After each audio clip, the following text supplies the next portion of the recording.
So good evening, everybody. Welcome to our discussion with Megan McCaleb. I have known about Megan's work for quite some time. In my prior life, when I was running conferences and doing things of that sort, Megan came to one of our conferences and was our introductory speaker and was great and hilarious and put everybody at ease and helped get the thing started. And I've watched Megan's work over the years, and I just admire what she's doing. And so I thought this is someone who can address a lot of the questions that a lot of the students have in this course. How do you connect with an audience? How do you try to relax before you present?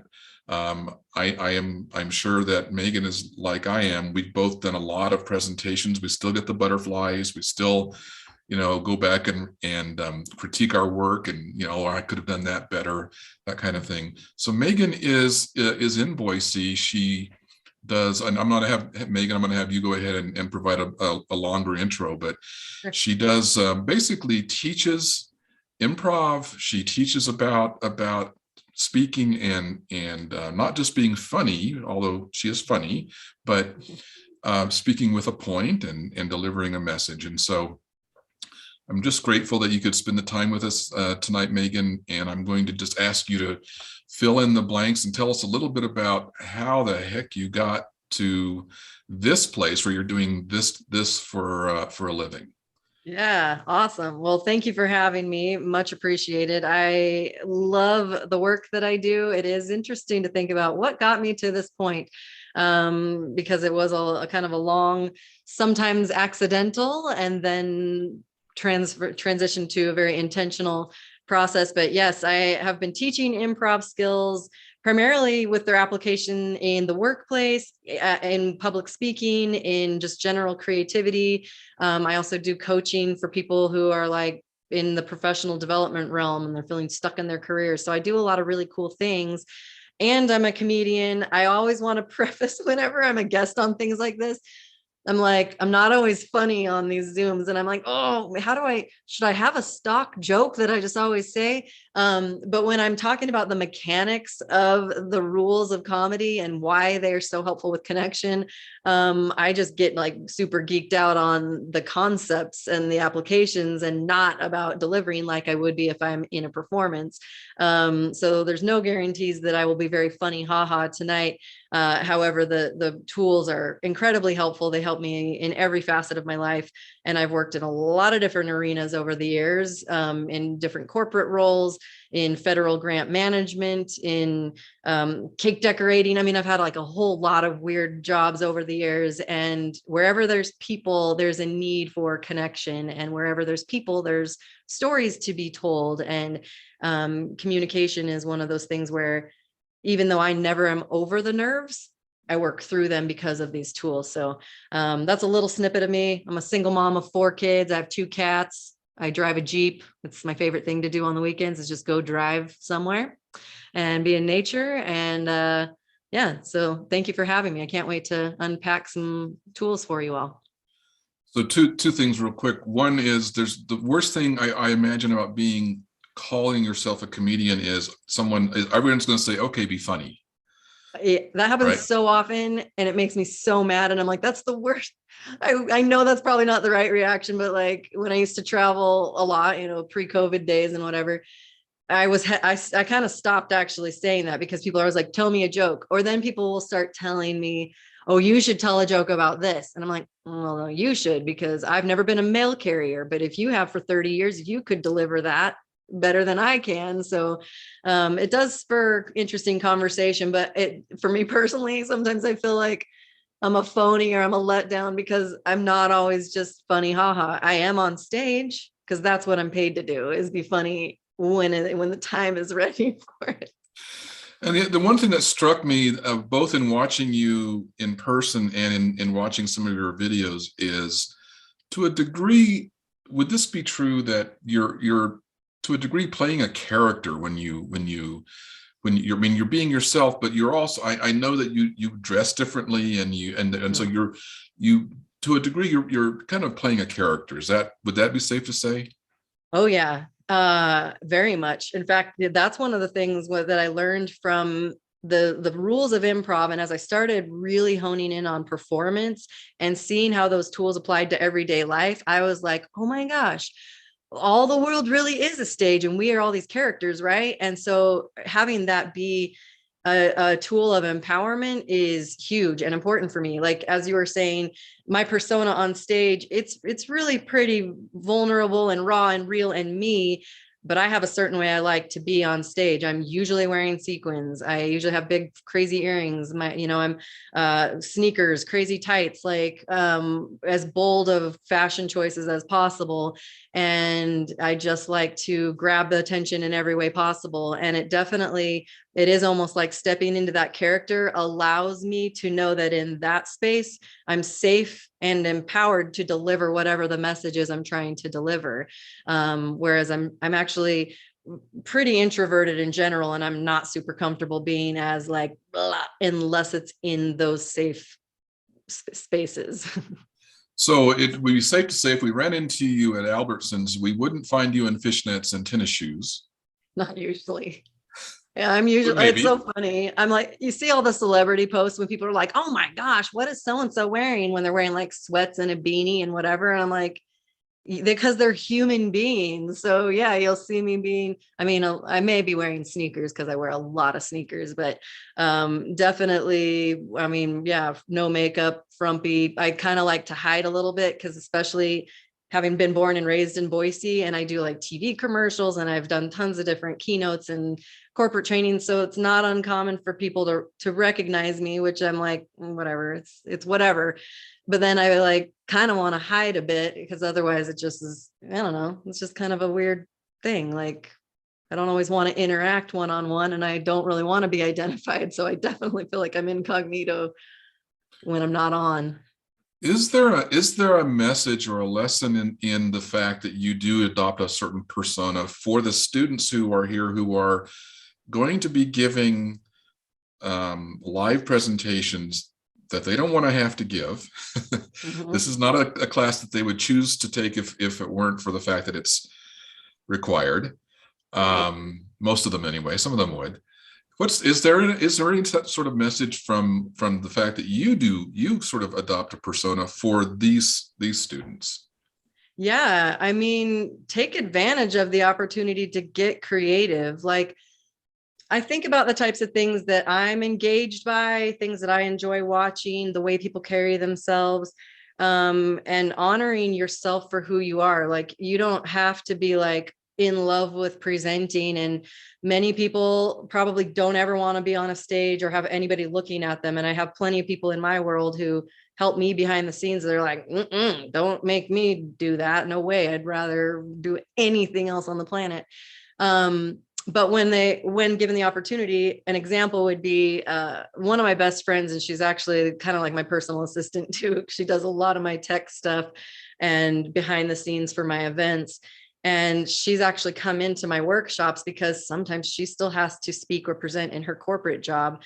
And even in those spaces of just going, it's not something you want to do, and just knowing you're capable of doing it and finding a way that can make it unique to you, and try to have fun with it. Like, the more I don't want to do something, sometimes I'm like, what can I learn from this? Or how can I make sure that this is something that I'm really fully participating in, so that you can at least take something positive away from for yourself. Like, and that's when people are going to want to listen to you. If you're feeling really passionate about whatever topic it is, try not to really think about what their perception is. Just make it like an experience for you. I don't know. I hope that's helpful. There's definitely different methodologies, and people will say different things, but I'm like, well, if it comes from an introvert versus an extrovert, it's not one size fits all. So I think you just need to feel confident in making it whatever feels good for you, and don't worry about how you might come across. Like, just really have fun with what you can be in that moment. What role do you want to play there for a bit? So Megan, I want to unleash you a little bit here and just let you, so you know who the audience is here. You kind of understand kind of what they need, what they're trying to learn here. So talk about just kind of talk about audience understanding and trying to connect with an audience. Talk about how you prepare, and when people hear the term improv, they think, well, you're just going to go up and riff. Yeah. And so talk a little bit about that as well. There's a huge misconception of improv. I'm actually going to pull up, just to guide myself a little bit, one of my worksheets that I have for one of my other training programs, just to reference here. But it is funny because people do think, they see what I do, and it's true. I do have like an improv troupe, and sometimes when I'm doing stand-up, I have like improvised segments, but there's framework to improv. The only reason it works is because we're all playing by a certain set of rules. And if we know that other performers are also playing by the same set of rules, then we can collectively achieve something together. Because I say the word safe space a lot, because that's what it becomes. If I know that I'm stepping into a space where I can say and do things based off of, in performance improv, it might be a prompt we get right from the audience right that second. But we've played the game so much that we know which elements to still apply.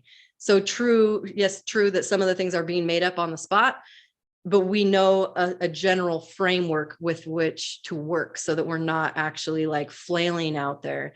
Another misconception about improv, and speaking in general, like I always encourage people to have something that's either lighthearted or fun or whimsical, just because that's usually a way that you can connect, because you're sharing something that is delightful and true for you. And if they see you enjoying yourself, then they feel more comfortable to engage in that space.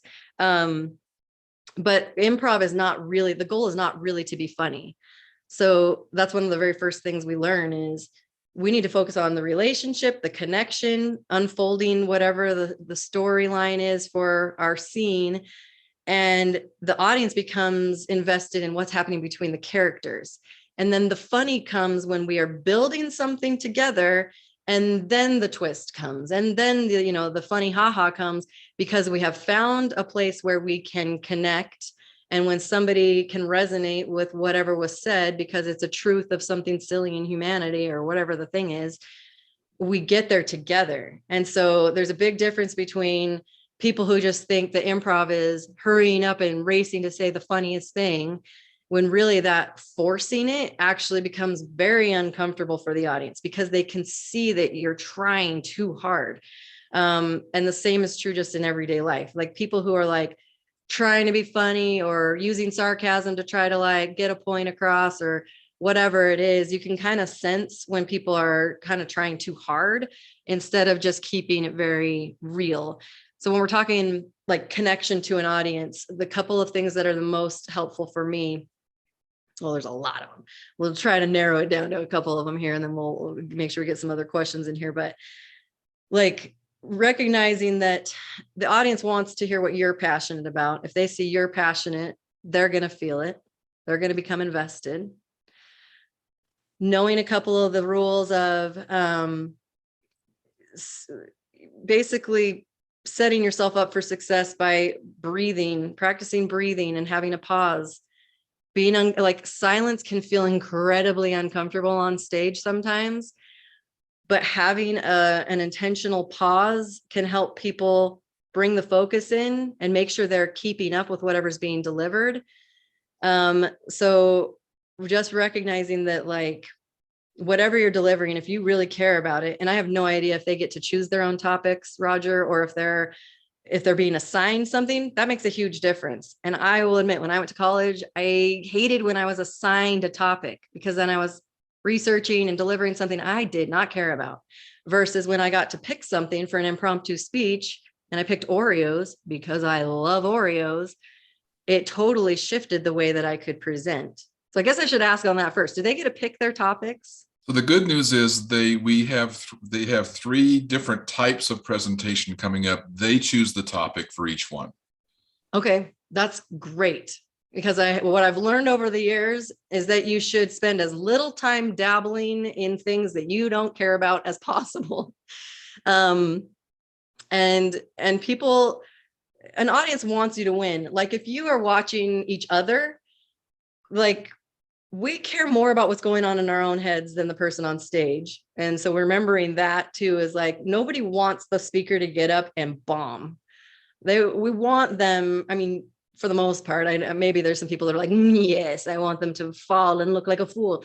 For the most part though, it's more comfortable for everyone if someone does well. So just go in it with the assumption that we're going to learn together. We're going to have an experience for this isolated period of time.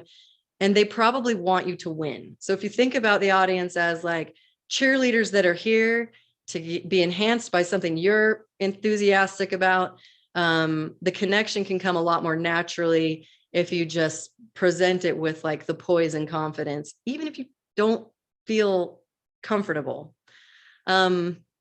I'm like, feel free to like cut me off on stuff. Otherwise I can just keep going on all sorts of I random things. don't want to cut you off. I want to get Yeah. back to, but I want my students to notice three things right now.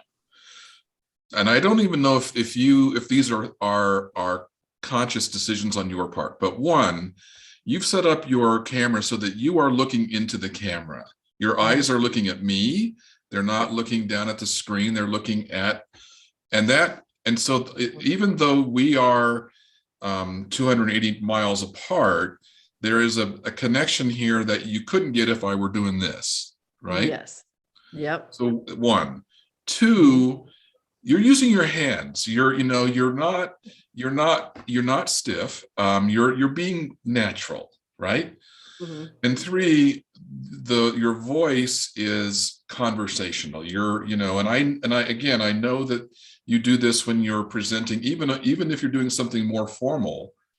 Yeah. It's more like you're talking to someone. And these are all challenges for people who aren't accustomed to giving to speaking, because they tend to tighten up. They tend to, and you also said something I think that's really important that I want to reinforce: the use of silence, of just even, and when you're speaking, just think about this for a minute. When you're speaking,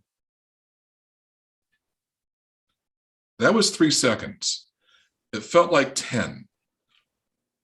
But it has a moment. It creates a moment. It brings people to you. So I just wanted to note those things and are these things that you are aware of, or that just have happened over? You're just you're a natural genius at this. Well, I wouldn't go that far. I would say I have a natural inclination to these types of things. However, I have spent a lot of time doing deeper dives on how I can be better, because I also am a very fast talker normally. If you're like just with me in person, and I do catch myself sometimes while I'm talking that I'm like la la la la la la, and I'm like, I got to get all of this information in, and pacing I have to really think about, and figuring out where to put a pause is really important, just to make sure that I don't run out of breath because I'm so excited about something. And the way that I hear my own voice in my head is a nice, slow, steady, easy to comprehend tone. And then I watch myself on video or hear audio or something. I'm like, whoa, whoa, whoa, whoa, slow down. So it is like a huge amount of what it is practice.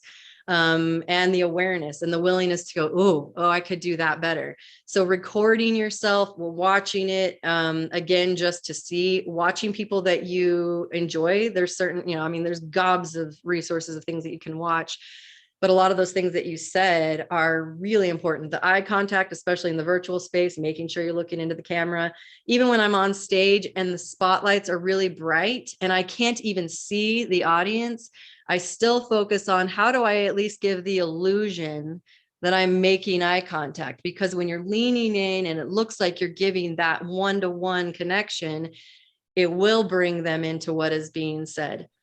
The other thing with pacing, having those pauses to punctuate some of the messaging, is to remember to stay engaged during it. So if I pause, it's usually like with a real intention, so that, and if I'm on stage or whether I'm on a screen or not, it's still keeping in that moment with people, not looking like you're distracted. That helps it so that you're still maintaining the energy of what you're sharing without them going, oh, did she just forget something? Because I used to think if I stop, then I'm gonna forget where I'm at, or it's gonna look like I don't know what I'm saying. I thought it was actually a negative, when in fact, really strategically and pacing it on purpose just started making it that much more smooth when I was delivering things. And it did help me to go, oh, I don't have to worry so much. I could trust that I would remember all the right elements, because I gave myself room to breathe instead of being like, okay, I have 20 minutes. I have to say this, and this, everything verbatim.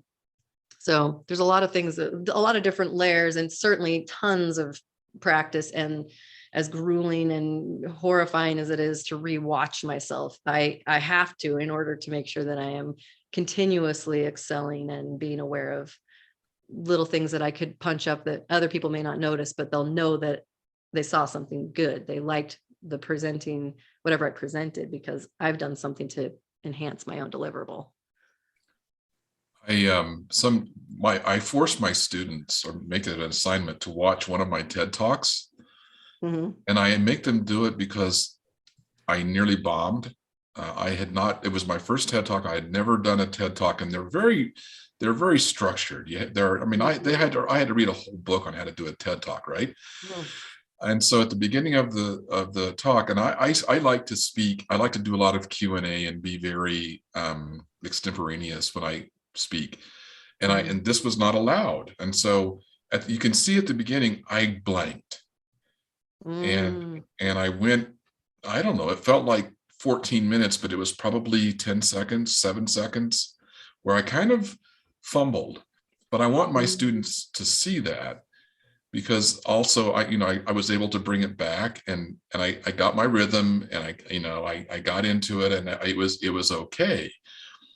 So have you ever been on stage and just went blah, just it goes away, or you lose it, and you kind of have to figure out, how do I bring this back?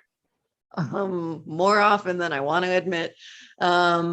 That's where I think the training in improv has helped me, is knowing that it's not when, especially if you're speaking all the time or performing all the time, it's not if something is going to go wrong, it's when something will go wrong.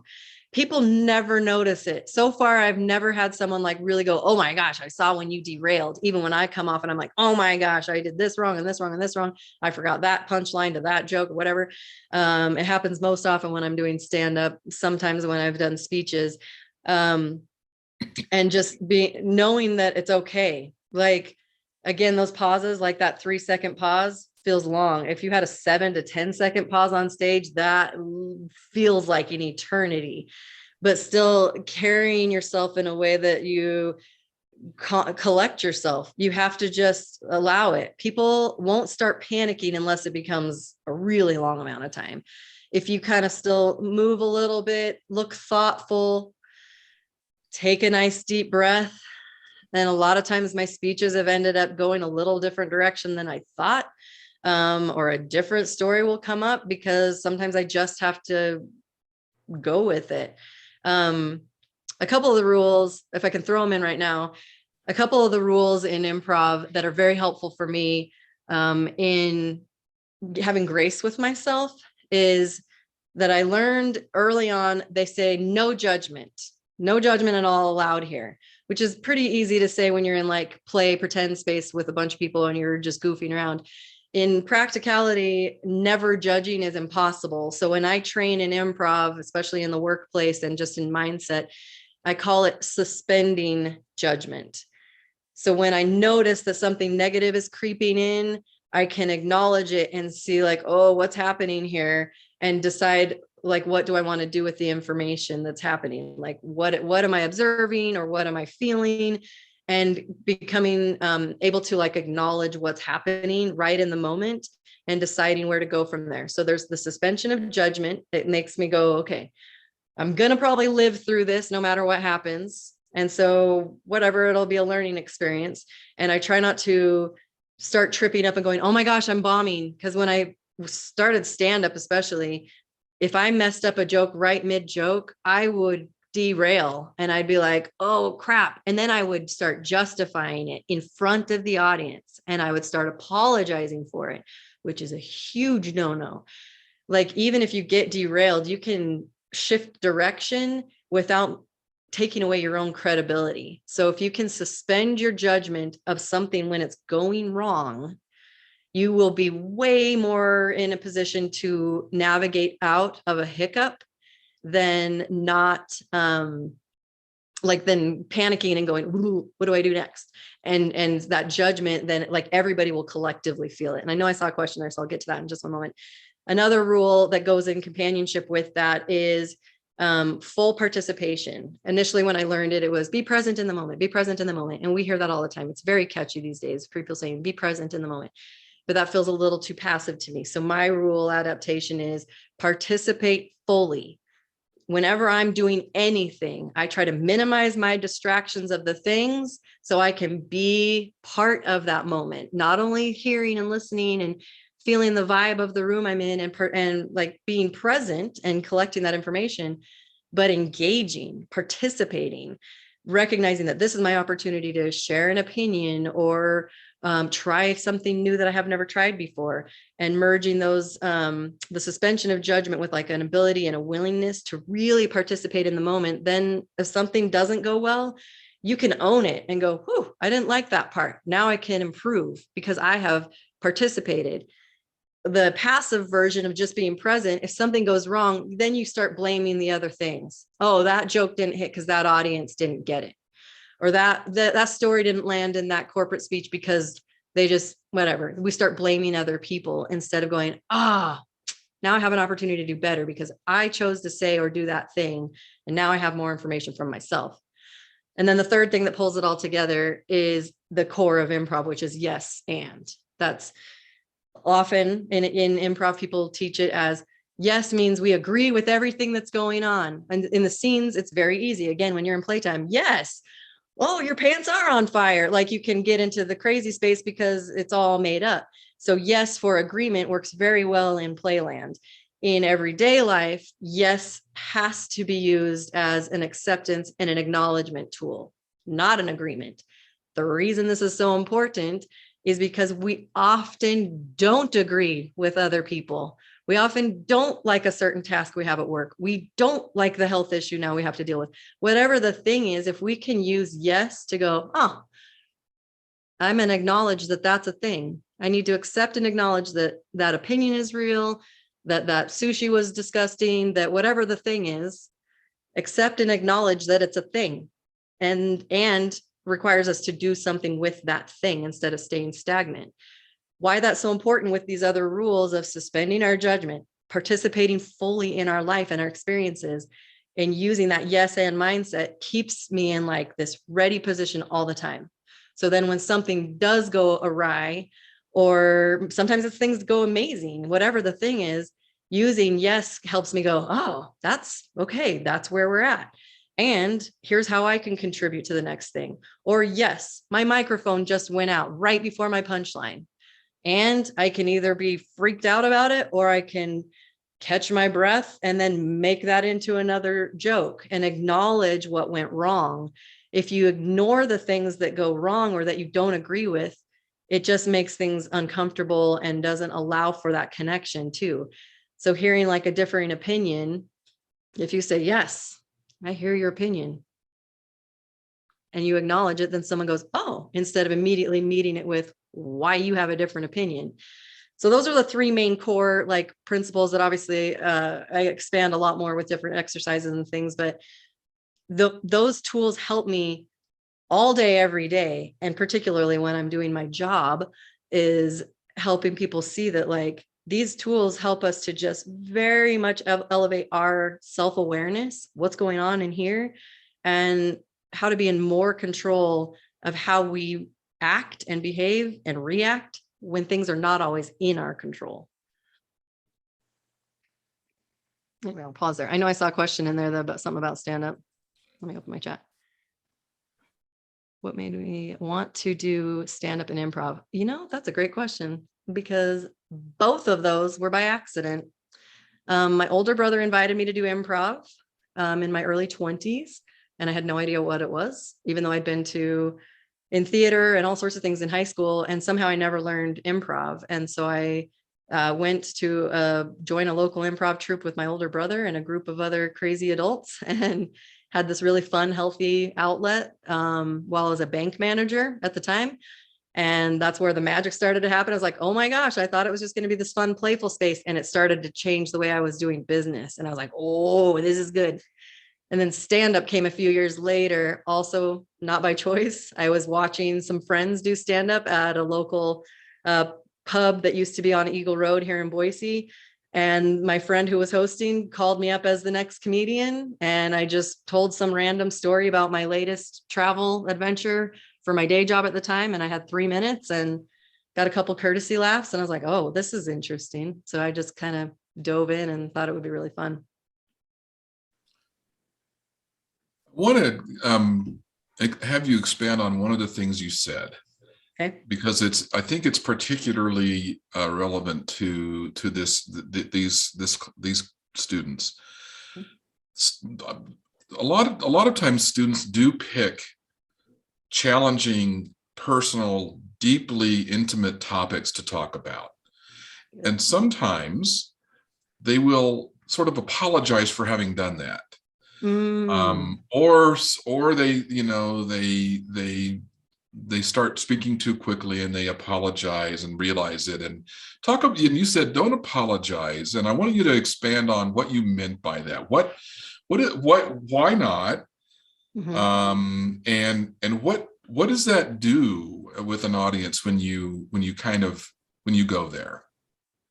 I think it makes it like an uncomfortable, vulnerable space where it brings in an energy that you don't need. I have several thoughts on this because I very much free flow with stuff. Even in corporate environments where I'm keynoting, I will share very personal things because something just comes up. And so to a degree, I have certain things that I know I'm going to share.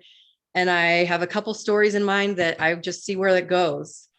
And I love where the world is going now, that people are truly feeling more empowered. Honestly, a lot of the younger generation is like, I want to share my story. Like, people are more comfortable with it, as long as you just stay resolved in the fact that you chose to share that for whatever reason. And maybe it feels like, oh my gosh, I just totally overshared. Maybe it was more than you had anticipated.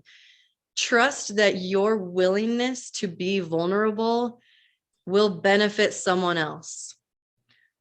Even though here's the thing that I learned too, is sometimes when I allow myself to have my guard down, I might learn something else that I needed. I might hear myself say something that I could use a refresher on. Hearing myself give tips that I'm like, oh, well, I didn't even apply my own improv rule to that one thing that happened. It holds me more accountable when I allow myself to be as authentic as possible without apologizing, because you don't owe anyone anything.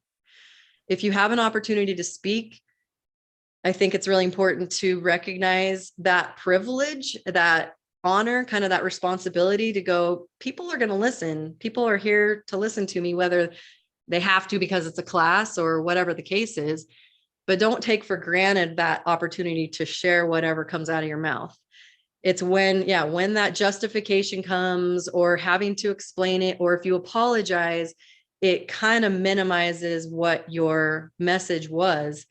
Sometimes I've noticed that there's a pause of silence after I've shared something very heavy, and it's because people are taking it in. And at least every time that I've had an experience, I have had a couple people who have given me unsolicited critiques. And to me, that says they might need to work on something. If they're uncomfortable with someone sharing their human experience, that's on them. That's not on me. Being mindful of, like, in corporate stuff, I usually don't swear because I shouldn't swear. So there's certain things that, like, knowing your audience and recognizing what might be the more beneficial choice to make. But if you find yourself feeling like you've overshared, treat it as a gift. You've given someone a gift, because even if they don't say it out loud, there's people that are being impacted and feeling empowered to share their story in whatever that means for them too. Does that answer your question? Yeah, that's very important, powerful stuff. I think it's just so, well, I don't want to expand on that because it was perfectly said. I think I have this right, but I want to ask you. It seems to me you have tried in the past to go back to a more traditional career path and do the corporate gig, and you can't do it. Could you just for the benefit of people who are also, always trying to figure out where's my place? What's that? What goes on there? Mm. We only get this one life. And depending on how you were raised, what your certain expectations have been set forth for what you think you're supposed to do versus what you feel pulled to do. The biggest lessons I've learned is that if I'm out of alignment, I'm not really able to serve at my best capacity in other roles. I've done a lot of different jobs, and honestly, I did a really good job. I'm the type of person who takes ownership of things. If any of you have done Strengths Finders, it's one of my favorite personality tests. But my top strengths had also become something that I was very much taken for granted, taken advantage of because I had responsibility, empathy, strategic, adaptability, and connection. Those are my top 5. And people will see things about you and they'll say, oh, you should do this, or you should do that, or you'd be great at this. And maybe that's true. If you don't want to do it, or you don't feel some sort of satisfaction or whatever, at least acknowledge it. Because there's a line between, we have to also provide for these lives we have. I wish there's things that I would have known when I was 20 that I've learned by now, because I'm like, speaking of oversharing, here's a little story for you about how my life, it took longer to get to the life I really wanted to live, which is what I'm living right now. Because I grew up in a very religious environment where there were certain expectations. I accidentally got pregnant in high school, and I hid that entire pregnancy because I didn't want anyone to shame me. I was embarrassed. I was scared. I was worried I'd be shipped off to some facility to deal with the issue. So I hid an entire pregnancy starting in my senior year of high school until I started college at Boise State. And then 3 weeks into the new year of school, went into labor, finally had this baby, ended up placing the child for adoption, felt very good about my choice, and then wanted to move forward with my life. And I had 2 options because growing up, I wanted to move to California and I wanted to be a Disney princess. I wanted to work for Disneyland and I wanted to be a Disney princess. I wanted to sing. I wanted to dress as a character. I also fantasized about being on Saturday Night Live. I knew I wanted to perform. And so I wanted to run off after high school and go to LA and do the whole thing. After that experience happened and I felt like I really had screwed up and didn't know like where my life should be going, I was like, okay, I guess I better do something responsible now because I was just so irresponsible. So I applied for 2 different jobs when I was still 18 at the time. I applied for Southwest Airlines and a bank. And I was like, whichever one calls me first, that's going to be the sign from God or whatever it was. I mean, at the time I was like, that's the sign from God, that I will either go and I get to live my dream, or I will have a responsible career and I will make my family proud and I will provide for my family. And the bank called and they loved me and they hired me and I took the job. And 1 week later, Southwest called and I'd already taken the job. So I was like, I guess I got to do this. Well, so I ended up in a 10-year career in corporate, in banking, where I made the best of it. I had to learn to have fun with it. Had to overcome a lot of challenges with the traditional banking environment 20 years ago. It was, it's probably not a whole lot better, but hopefully with a bunch of white guys, no offense, Roger, but a bunch of white guys running things. And I was feeling less than because I was a woman and I was goofy and creative and didn't really feel like I fit in that box. So over the years, I know this is kind of a long meandering way to get to the point. You can feel inside when you like something. You know what you like, you know what you're excited about.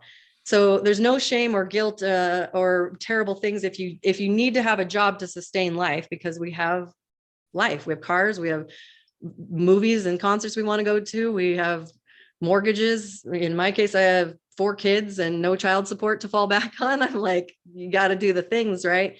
And you have to find a balance of, how am I best serving the world?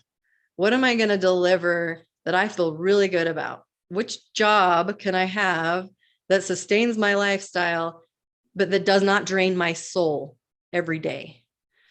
And I think we're learning a lot during this pandemic time of a lot of things coming to light, especially with the wide open vastness of social media, of people calling companies to change, to upgrade the way that their employee experience is, to make sure that people are being paid a decent wage, and that we're not living our lives at such a grind that we have to wait until our 2 weeks of vacation, if we're so lucky to get 2 weeks out of a full year to vacation.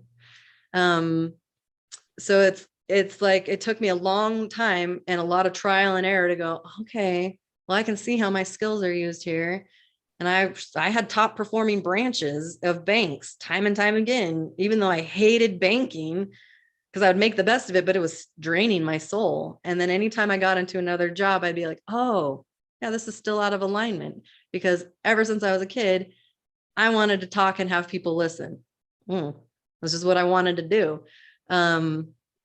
So be very honest with yourself and allow for the grace for the things that you really need to do to sustain life, while you use whatever you can to be strategic about creating the life that you want to live, because we don't know how long we have. We could get hit by a bus tomorrow. What are the things that you would really feel terrible if you hadn't tried, especially if it's something that you're feeling you want to do, you want to provide to the world? Just don't stifle yourself. You got to be really honest and sometimes make really big choices that are very scary. We are approaching about the last 15 minutes of this, which is astonishing to me. It's gone by way too fast. I could listen to this conversation all night. But here we are with about 15 minutes left.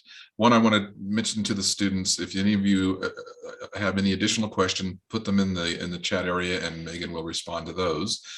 In the meantime, so you're not only speaking live to 7 or 8 students, but you are speaking to in the future to hundreds of students over a period of time. Students who are in a class that they don't necessarily want to take, but I try to explain to them at the beginning of the course why, what the purpose is, and how they might actually use this when they don't expect to. So not to get too heavy and not to put too much pressure on, but understanding that, and this is a group that is everywhere from 17 to much older, so across the board. But they're all here for various reasons. So with respect to communicating with people, understanding audience, if you could put your finger on, say, 2 or 3 or 4 of the things that are most important to you, that you would want our folks to come away from this with, what would those things be? I think also first, I wanted to say, Megan, anything I haven't addressed or asked you about that you want to talk about, let's make sure we do that before we're finished here. If I've not gone, I think actually, I feel like the way you just set that up, kind of on the home stretch here, opens it up to those thoughts. When I think about communication, what is it doing? It's connecting us, right? So yes, maybe we didn't choose to take this class. There is certainly a scope of things that will have an application that you may not actually recognize right at first. You have to decide to make make it what you want, whatever is true for each of you individually. We can all hear the same exact message and it will hit us differently. We can all see the same exact ad, and we determine its relevance depending on a lot of different things, our different demographics, our different beliefs, our different desires of things we want to engage with. So when I think about communication in general, I think about what are the things that matter. What are the things that matter? Maybe that sounds too general, but people get really hung up on stuff that is not that important in life. If we can look for the ways to go to the very basics of human connection, then communication just kind of follows more smoothly, because we're heightening our willingness to participate in our lives, to participate in our world. Taking these tips from all the different times I've been on stage and whatever, and all the different performances, it has only given me more of an advantage in how much I respect and appreciate all the other people that are milling around this world, and the ones that I might be able to interact with, the ones, maybe it's someone, the clerk at the Target, or maybe it's someone that is road raging and honked at me. There's different ways that we are put in a position where our communication, like in this case, we're talking the structure of delivering a message. Sure. If we break it down to what are the ways that we're actually communicating on a constant basis, the way that I help my kids get ready in the morning, I think about communication at every level.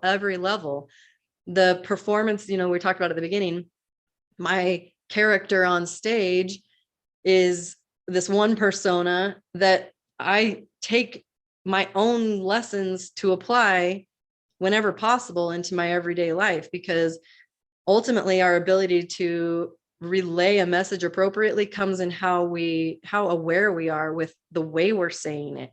When I wake up my kids, if I am yelling and I'm like, time for school, and I'm loud and blah and clanky, it doesn't set them up for success for the day. And I'm a pretty loud person, and I had to really notice, like, the way that I communicate can be a little abrasive to people, or at certain times of the day. And recognizing that took some humbling and responsibility for me to go, oh, how can I be a better communicator? And when I pay attention to every interaction, opening the doors to each of my kids' rooms and waking them up with a kiss and a little ruffling of their hair. I play soft, like uplifting music on the Alexa in the morning, and I make sure to watch my tone, and it makes a difference. And the same is true with everything. I've done all sorts of different things. I've helped write and direct and act in all sorts of commercials and ads, and the messaging matters, but the way that we deliver the message is what sells it, like the energy behind it. So when you're thinking about, hopefully that's all kind of coming together, is like, sometimes I think we think of things as like way too big of a chunk to tackle, and instead really piecing it out into how intentional can we be when we are seeking connection. Like, I know that I'm hungry for validation and approval in the same way of, like, meaning like I am who I am, and I'm not less than any other person because of the way I was raised, or the community I live in, or the choices I've made. It's just a way to respect and honor who I am. And I want that. I don't want people judging me unnecessarily. And these lessons of improv and playfulness and trying to get people to laugh and connect through humor, excuse me, help me to gift that to other people. And so I think that when you're thinking about just communication in the grand scheme of things, the person that honks at me in the road rage thing, which just happened the other day, which is probably why I'm thinking of that example. Someone was honking at me as I was pulling out of Target. I'm at Target a lot, guys. I've mentioned that twice and I just waved, thank you for him letting me in. But I was like, he didn't need to honk so much. But what do we want to match? Do we want to match the anger, or do we want to be aware and have any exchange possible be a positive moment of communication? And from as small of nugget as I have on a day-to-day basis, it just makes me feel that much more capable in the big arenas of things, and to really respect and honor the time that I get to talk and connect with people, and hopefully have some sort of little nugget that uplifts me and brings some new insight to people that are within the sound of my ever flapping voice. So we're down to our last few minutes. So I do have a question from a student that I want to pose to you. I'm going to reword it just a little bit, but basically you just talked about the process of communicating within your family and with your kids, and you've mentioned a little bit about communicating with people outside your family. So how is it different communicating with people with whom you are familiar versus people that you may never see again, or that are, you know, sort of a one-off experience? Do you approach it differently in any way? Not anymore. I used to think I had to be a certain way. And then I remember it's been several years ago that I came home from doing a presentation that was very uplifting. It was improv based. Of course, it was one of my favorite little modes of presenting, and got very positive feedback. Everyone was so excited. People were buying my book and, you know, taking my stickers and all these things. They were so excited. And I came home and I did not interact as positively with my kids because I was tired. I was coming off an adrenaline rush. And that was like when it really hit me, that I was like, whoa, whoa, whoa. It really should become a way that we define our own moral compass, our character. Like, we should be the same person in all settings. I think, I mean, to some degree, like there's certain things you say and do, but I just started to learn that I'm like, wait. I want to be the person that no matter who I'm communicating with, if I have any control over any part of it, I want there to be a positive interaction, especially when things are hard, because that's what I teach. That's what we all strive for, is if something is hard, making it makes it worse if we meet it with something negative, right? So, and I know that's kind of tangenting a little bit from the original question, but I used to kind of separate things out, and I'd be this way at my corporate job, and then I'd be this way at home, and I'd be actually honestly different when I was all by myself. And recognizing what was different, then I started to examine, how am I feeling in all these different situations? Why am I behaving like that? Why do I have a different word selection with that interaction versus this one? And then I just started to like allow myself to just be me all the time. And I let my guard down in the places I thought I had to be more formal, and I started to just be me. And it turned out that treating my kids the same way as I treat adults, only sometimes the terminology is different, but young kids are freaking smart from very young age. So treating them at the highest possible level of their intelligence really honors them as developing humans. And the same thing goes with anybody I interact with. Even if I don't know someone, I certainly don't want that stranger to be like, gosh, some jerk at the whatever, wherever I am. Like, I just think about every interaction as being an opportunity to connect and put good things in the world, like as often as possible. I'm obsessed with it. So we are at our last minute, and I want to be sensitive to your time and that of my students. But in sort of, I want to make sure that I give you the last word, and that if we haven't touched on anything that you just want to make sure you've had an opportunity to say, or just final thought. Yeah, I mean, thanks for showing up. I just encourage you to yes and yourself. Say yes to whatever opportunities you have every day. The things that you don't necessarily want to do could still be something that add value, because you're still gathering information of what you want to do in your greater grand scheme of your life.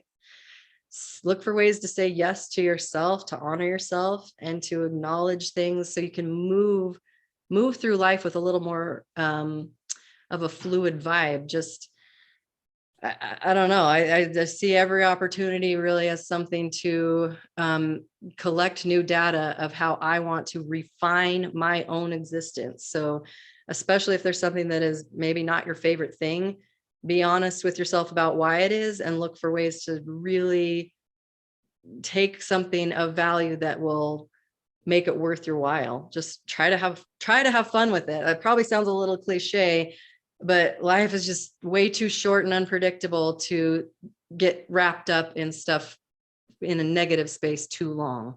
So hopefully some of those nuggets of improv just help you to kind of keep that awareness and watch for your judgment, watch for your opportunities to be engaged and participate fully. And don't be afraid to just step into stuff with a full-on robust yes to explore what's going on, and just keep building, and don't let yourself get stagnant. So Megan McCaleb, I want to thank you so much for, you're a busy person, and you've done this on your own time, and I'm very grateful that you took the time. There's a lot of stuff here that I'm just so grateful that you shared with us, and were as I knew you would be, a very authentic and but also very thoughtful, and I'm very grateful for that.